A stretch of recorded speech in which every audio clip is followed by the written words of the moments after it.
સુરતના જહાંગીરપુરામાં હોટલની આડમાં ચાલતું કૂટણખાનું ઝડપી પાડતી AHTU પોલીસ.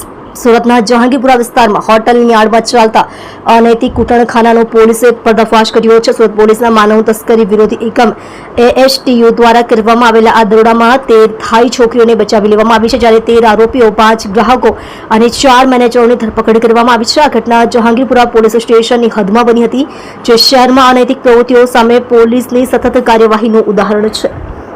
સુરત પોલીસના AHTU સેલને બાતમી મળી હતી કે જહાંગીરપુરા વિસ્તારમાં હોટલની આડમાં અનૈતિક ધંધો ચાલી રહ્યો છે.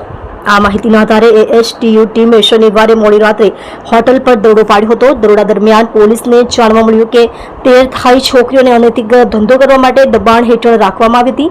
છોકરીઓને છોડી દેવામાં આવી છે અને તેમની વધુ તપાસ પુનર્વસન પ્રક્રિયા શરૂ કરવામાં આવી છે. આ ઉપરાંત પોલીસે 13 આરોપીઓ, 5 ગ્રાહકો અને 4 મેનેજરોની ધરપકડ કરી છે. આરોપીઓમાં હોટલ મેનેજમેન્ટ સાથે સંકળાયેલા લોકો અને રેકેટના મુખ્ય સૂત્રધારનો સમાવેશ થાય છે. પોલીસે આરોપીઓ પાસેથી કેટલીક ગુનાહિત સામગ્રી અને દસ્તાવેજો પણ જપ્ત કર્યા છે, જેની તપાસ ચાલુ છે. AHTU એ ગુજરાત પોલીસનો એક ખાસ એકમ છે જે માનવ તસ્કરી, અનૈતિક વેપાર અને મહિલાઓ અને બાળકોના શોષણ સામે કામ કરે છે. AHTUની સતર્કતા અને ગુપ્ત માહિતીના કારણે દરોડા સફળ રહ્યા. સુરત શહેરમાં આવી પ્રવૃત્તિઓ વધી રહી હોવાથી AHTU ટીમ નિયમિતપણે આવા દરોડા અને તપાસ કરી રહી છે.